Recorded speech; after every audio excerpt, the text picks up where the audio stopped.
This is Vigneto, a podcast. From the sun and soil they grow, from the land and sea they roam, drinking wine in the great unknown. Here we are with another episode of the Vigneto Podcast on sustainability. I'm here with Kim, is the Senior Vice President of Food Service Sustainability Solutions, among many other projects that he works on. So that is a mouthful as a name, as a title. So I'm going to let Kim explain, what do you guys actually do? All right. Well, good morning and good to speak with you. So FSS focuses on sustainability solutions, usually in the space with K-12 schools, universities, quick serve restaurants, fast food chains, and some federal prisons. And what that means in concrete terms is we manufacture equipment here in Georgia that provides solutions, in one case for food waste diversion, so that instead of it going to a landfill where it would create methane gas, which is 20 times more noxious than CO2, but most people don't know about it, you can divert it and repurpose it either as an animal feed, or the easier solution is often channeling it as a feedstock into compost. So that's one. Those are food waste dehydrators. They reduce the mass on site for large producers of food scraps or food waste by 80 or 90%. And it reduces your truck hauls. It reduces your dumpster pulls. It reduces how many dumpsters you may need. So there's some ROI and savings inherent in reducing your waste before you move it. The other product that we do a lot with K-12 schools on, among others, deals with styrofoam, which I grew up with the mindset that styrofoam was bad and non-recyclable. Turns out that is not the case. There's a chemical process by which it can be repurposed back into what it originated as, which is mostly petroleum. And school lunch trays are one source where you see a lot of still foam in use. And that's partly because it's one of the least expensive options for schools. But historically, it has been going to a landfill. So with our Styrogenie, which is an on-site foam densifier, you basically cook it down by 95% on site. So you could take two stacks of trays that are 900 on each side or 1,800 total. They stand about 5 feet, and you can reduce it to about 2 inches tall in a 16-inch by 20-inch paver block. Those then don't need to be picked up very often. Every 4 to 6 months, you might have a pallet worth. Those get sent back to us. We consolidate until we have a semi-truck full, and then we partner with a group called Nexus Fuels, which Cox Enterprises supported through one of their clean tech initiatives. They then extrude it back to petroleum. So it's a totally closed loop. You're recycling 100%, and if you're a school, after the first 2 or 3 years, the unit's paid for itself, and you've eliminated, let's say you had 2 dumpsters, you eliminate 1, and then you have ongoing savings once the upfront investment has been paid off. So usually within 2 or 3 years, depending on your waste cost, it's paid for, and now you've just got upside. And the kids are the easiest to train. They like the fact that they're recycling everything, with the food waste going in a dehydrator, the styrofoam being recycled back into a new product, and the waste costs going down on both fronts. So those are 2 specific things that we do in the sustainability space. And we could talk about some things we created during COVID, but that's a little bit off topic today, unless you want to delve in there at some point. No, I do. It's just, you just described so many different processes. I just want to kind of wait 1 second and just ask you some very kind of banal questions. So if you sell this, what is it that they're buying? They're buying. It's so the food if I'm genie. talking It's about like a diaper genie, but it's for food service. Is that right? Yeah. So the food waste dehydrators we run under 2 banners. One is Compost Accelerator. The other is the Food Steward. Food Steward was created for very small kitchens, quick serve restaurants. The other ones range in size from something that may be 45 inches long and 30-inch depth, stand about 4 feet, to something that's 4 times that big. And so when we're doing universities or prisons, the model number relates to the number of pounds per cycle it can process in the drum or the chamber. And so if I have a 1,100 unit, then that means I can put 1,100 pounds in at one time, process that, and then it kicks out the residual, which has been reduced from 1,100 pounds down to around 200 pounds. If it's a 500 unit, I'm reducing it from 500 pounds in about 16 hours down to 100 pounds. And what comes out is a dry, stable residual that can be kept on site for a while before it needs to be processed further down the chain into compost. So they're buying the piece of equipment from us, but we're helping coach them on an entire holistic process that enables them to divert things from a landfill into a beneficial reuse product. Right, which sounds amazing. And I feel like, why wouldn't every single school in the country buy into this? But, it brings to mind, who works this? So it's, of course, the kids are really into it, but is it a specific person? Is it the person who's cleaning the building? Is it a teacher who's responsible for it? Yeah. Yeah, so it's never the kids that are operating it, because from an OSHA perspective, you can't have somebody operate most of the equipment unless they're 18 and up. So the kids, however, are key. If you look on YouTube, and I can send you some links there, but there's, the kids like the process. They use what's called a tap and stack. So they'll knock the food residual out when they're done eating, whatever's left. That'll go in one bin. The tray will get stacked neatly in another bin. And that part they're participating in. Then the actual running of the equipment is usually done either by cafeteria staff, if it's in a school, or custodial staff. If it's in a prison, it's often inmates that operate the equipment that are trained, and they gain some skills in doing that.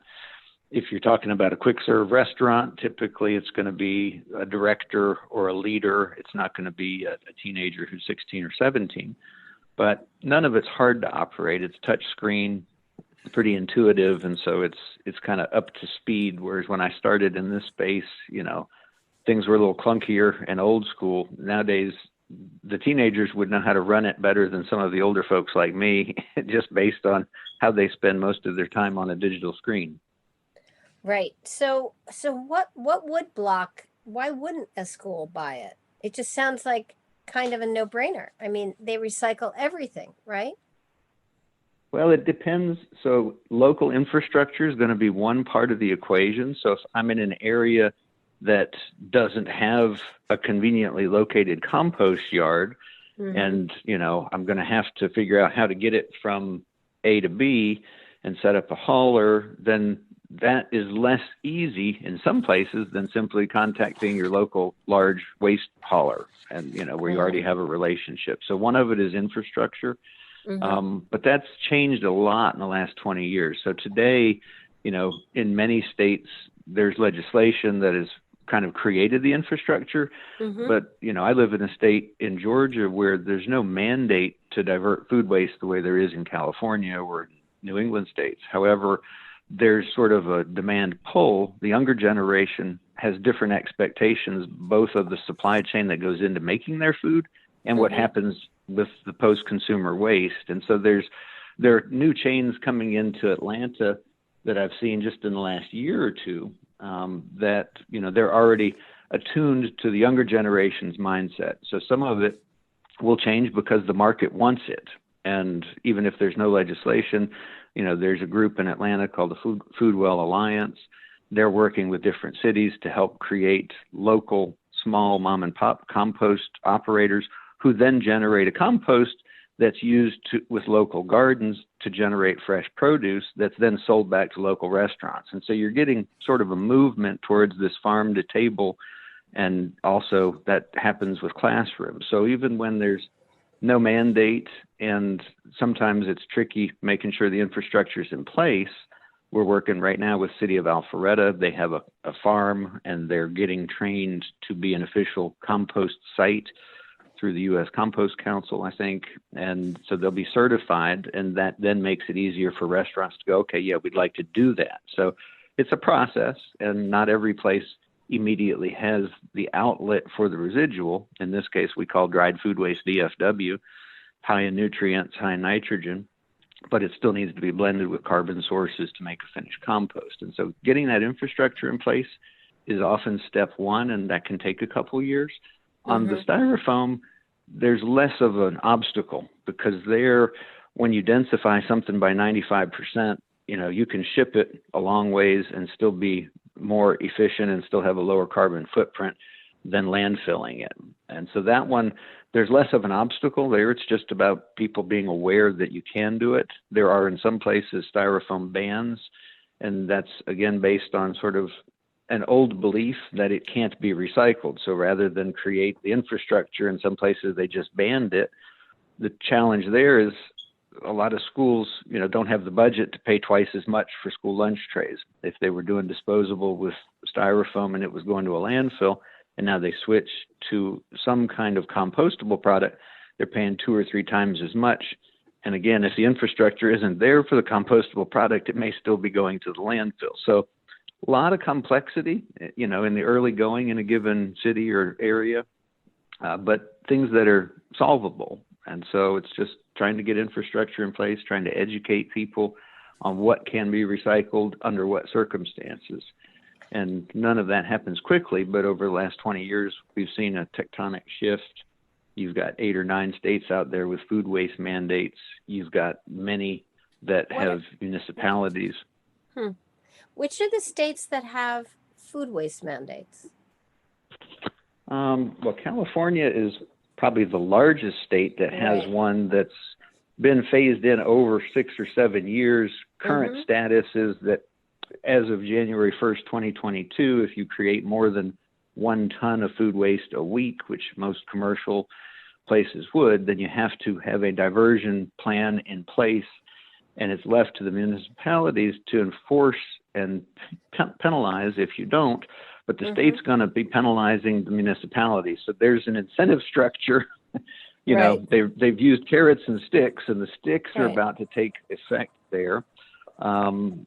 So Californians are acutely aware of this, and in their case, it's also going down also to residential levels. You got Connecticut, Delaware, New York, Massachusetts. Maryland is a new one that they're phasing it in starting in 2022. If you have 2 tons a week, you have to do something. And I think in their case, by 2024, it'll go down to 1 ton a week. Maine and Vermont have legislation. And then you've got some places where you might think the state has something like Washington and Oregon, but in fact, it's not a statewide thing, but Portland and Seattle have their own mandates. You've got Austin, Texas on its own in Texas, Boulder, Colorado, Hennepin, Minnesota. So there are a lot of places doing that. And then like in my backyard, we don't have that sort of thing, but we have groups creating the infrastructure. And so you've got sort of grassroots level, both from the consumer side, the younger generation wanting certain things and being much more dialed into where things come from and where they go than our generation might have been at their age. And you've got the infrastructure getting built. A lot of times it starts with a university, and there's the science, and University of Georgia has a big compost facility, which I know 5-6 years ago, they hadn't been diverting their food waste from their 5 dining halls. And while they didn't purchase anything from us, I did some training and we did some on-site piloting, and they did come up with a better solution from a carbon perspective and a cost perspective. So, it's a process for us. Obviously, we're in the business of selling equipment, but in a greater context where we're hoping that whether we do or don't sell that given unit, that we still educate and lead people to better decisions. Well, so what do you see as like a game changer in terms of making people focus on the sustainability and, of course, recycling of products like the ones that you guys deal with? Do you think it's a financial incentive? Do you think it's a mindset change? What do you see as kind of a combination? So the mindset change is happening with millennials, Gen Z, Gen Y. That part is already occurring, and as those folks move into decision maker roles, then they have the ability to influence it based on their own personal preferences. You also have EPA has an inverted pyramid that talks about food waste and food loss. So they also offer some grants. So we have one school in Florida that they think they're getting funding for their first dehydrator as a proof of concept. They might not get funding for the ones they want to get, which may be 20 or 30 units for their school district. But once they prove the concept, then they can look at the ROI and figure out, okay, we want to do this. So there are incentives like that from the EPA. There are different kinds of grants besides EPA that fund things that would lead to diversion of food waste. That's often how states that eventually have mandates start. They start with the carrots and try to get early adopters. Legislation clearly plays a role, but maybe one of the big game changers is simply the fact that landfill permitting has become very difficult. 50, 60 years ago, you could open a new landfill in a rural community, their tax base would benefit, and on the surface, everybody was happy. Today, trying to get a new landfill open is virtually impossible. So the existing ones are filling up. So Waste Management and Republic and some of the big players, they know there's a limited timeline to how long they can keep putting stuff in their own landfill. So they're starting to play a role too in diversion, because it's better for them if they can keep a landfill open for 20 more years than if they can only keep it open for 10 more years. So all of those things are coming to a head, kind of at the same time. And it's not any one thing, but I think it's a combination of the mindset shift, incentives, mandates, and just the limited space available with sort of a NIMBY mentality. Nobody wants a new landfill in their backyard. Right. And so the way to, they just aren't getting permitted. And so there have to be other solutions to simply eliminate the amount of waste that has historically gone into U.S. landfills. So you've been in this space for a long time. How has it changed? Do you see more people in this space? Do you see people looking at it from different aspects? I mean, I'm in kind of a different part of the business, and a lot of people in my part of the business don't talk about the landfills and waste as much as we should in the restaurant industry, or, food products don't necessarily talk about it as much. Some of it's a little bit redundant with things I already said, but besides the mindset and the legislation, I think there's just all major corporations, which this wasn't the case 30 years ago. Today, every major corporation would have a chief sustainability officer or a director in charge of sustainability. And oftentimes they're getting better at now integrating that person's role with operations. So in the early days, it seemed a bit more like greenwashing in some cases. Okay, we have to have this, we're going to have this, but the person had no authority to make decisions, to make purchases. Today, while it hasn't completely changed, today often it's one person who is wearing both hats. And so it may be an operations person also tasked with sustainability, or another mix you sometimes see is sustainability and health. And that's in school nutrition. So you're starting to see maybe more cross, hybrid positions where they have more decision-making authority, where it's not just, okay, I've got somebody who was educated at the university in what is sustainability and what we should be doing, with somebody who is educated in ops and knows, okay, how things really work today, how much change could we stomach, how quickly. And so that's a pretty substantial change. And with smaller companies, there are more incentives to try to participate. They may not have the dollars to make huge investments, but for them, sometimes it's just being able to play up the marketing side to the next generation that appreciates it. So they may not have a nice ROI, but if they look at it partly as a marketing spend and say, hey, this is our target market. And if we're trying to get the 20, 30 somethings, they want to know where their food came from. They want it to be sustainably sourced. They want to know that we're doing the right thing on the back of house when it comes to the waste at the end of the day. Have you seen do you work with, apart from you work with fast food restaurants, do you work with any high-end restaurants, or have you had those kind of discussions with other types of restaurants? We've done some, I wouldn't say high-end, I'd say fast casual. I've done some stuff over the years with Ted's Montana Grill, and they're certainly a pioneer, both in terms of using grass-fed buffalo. They also offer beef, but buffalo is their special thing. I can remember 10 years ago, when they went away from plastic straws. Now I've seen, University of Georgia follow suit. And so some of them, they play a leadership role. They implement some technology, and because they have the platform and they're well known in the public, they influence other decisions that will follow along. But I haven't, we're not focused on sort of luxury high end in our market, but that's not to say we wouldn't welcome doing business there. No, of course. But what I mean is, our space. But I guess my question is more, have you seen an interest in all of these in all of this also across the restaurant chain, not just in the I sort think of, it's I think fast it's casual. coming. You think it's coming? Yeah, I think it's coming, and I think there it's probably a result more of legislation. I mean, with some of the smaller, newer chains, it's part of kind of their commitment and their mission. But in some of the larger, historic chains, it's coming in states where, okay, they have a national footprint. They're obviously in California and New England and the Pacific Northwest. They have to have solutions. And so once they've implemented it in a place they have to, then they start looking at, okay, does this make sense? Can we figure this out in places where we may not have to, but since they're used to uniform ways of operating, it's easier for them to then back it into a place where they didn't need to start with. Right. So just a couple more questions, because this is just so fascinating. I mean, you know so much about this space. How did you get into sustainability and waste food Well, waste management and all of this? Has it been something you've been I'll go following back. for a long time?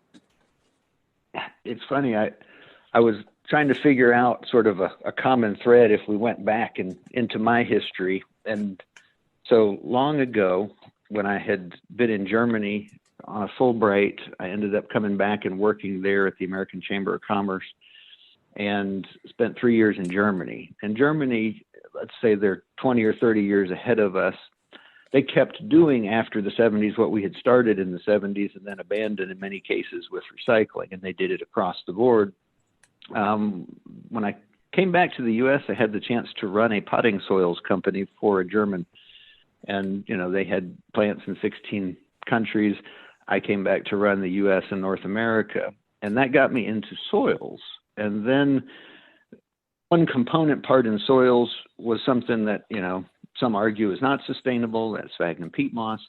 Depends how you harvest it. There's a big debate about that. But that got me thinking over the years as I was playing in the dirt and selling products from Sam's American Choice potting soil nationally to Pike's Premium here locally in Atlanta.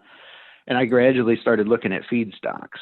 So over time, I came to discover that rather than bringing something from thousands of miles away that may be a good product, make more sense if you could source locally. And so there's a value inherent in food waste. And as I evolved through strict sort of old school grower mixes to compost, where you use local materials that have nutrient value, that kind of opened my eyes to the potential for what lots of people could do if they had the ability to do it. And the key is, a lot of places don't want to have a bunch of bins out back with raw food waste sitting there for 2 or 3 days. A dehydrator allows you to eliminate the space constraint because you're on a daily basis, you're reducing the mass by 80 or 90%, and you're creating something that won't attract the fruit flies and the things that you usually see when you open up one of those green bins. Because it's stable and it's been cooked down. Now, the microorganisms survive the heat process. The minute you do add water and you put it into a windrow with a carbon source like wood chips, the microorganisms kick back in and your pile could be at a temperature of 140 or 150 degrees in 2 or 3 days. But you had to make that simple. And so in the U.S., where I knew mandates were going to be a long time coming, it seemed like the faster way to get to certain goals on sustainability and diversion and stewardship would be to make it easier for those who generate the most waste. So dehydrators were the means to that end, and I've been in that space for 8 or 9 years. 5 years ago, I found a partner where we could make the equipment here in the U.S., and we've been doing that since then. I think a lot of times you've got to make it easier to do the right thing, and equipment is the thing that can empower folks to come to the decisions that otherwise it's considered too messy, too time consuming, too space consuming for them to fool with. By making it easy, suddenly you get buy-in from entities and individuals who might not otherwise. So are you optimistic about where we're going, we meaning in the United States, in terms of sustainability and food waste and the circular economy and reusing things and all of that? Are you optimistic that we'll I think, change it our doesn't mindset? come as fast. it doesn't come as fast as I'd like to see it, but I think that the overall trends are favorable. So while I might not be satisfied that we're doing it as quickly as we could, I don't think it's going to reverse course. I think, we've reached a certain tipping point, and most people understand why we need to be doing it and are trying to figure out how they can best do it within their organization. So yeah, I'd say I'm optimistic. It's just, sometimes it's frustrating because it takes longer to get where it seems like we should be going. Well, I want to thank you for this super duper interesting conversation, and I'm going to go out and create my own compost now. I am one of those people who don't have their home compost. My neighbor has one and showed it to me, and she opened it up and all those flies came out, and then I thought, am I going to do this too? That doesn't look appealing, right? It doesn't look appealing. It looks, but I know, but I'm also a budding gardener, so I know that I will. It would be smart for me to do that and use our food waste here. So anyway, well, I appreciate I digress. You having me. Thank you so much for talking to me about this. So do you to have be a here. website? Thanks again. Do you have a website? What's the website for your company? Yeah, it's www.f as in Frank, S as in Sam, -sustainability.com. So fs-sustainability.com. And that'll take you to the equipment we've talked about, some of the links to YouTube videos and other things. This is so great. Thank you so much, Kim. All right. Thank you. Have a great day. Thank you for listening to the Vigneto Podcast. That was a conversation with Kim Eger of Food Service Sustainability Solutions. Next week, I will be speaking with Kathleen Wilcox, who's a freelance journalist for many wine publications, among other outlets. We'll be talking about sustainability in the industry, and I'm really looking forward to that conversation. You can find the Vigneto Podcast on Fridays wherever you get your podcasts. Thanks so much for listening. I really appreciate it. This is Vigneto, a podcast. From the sun and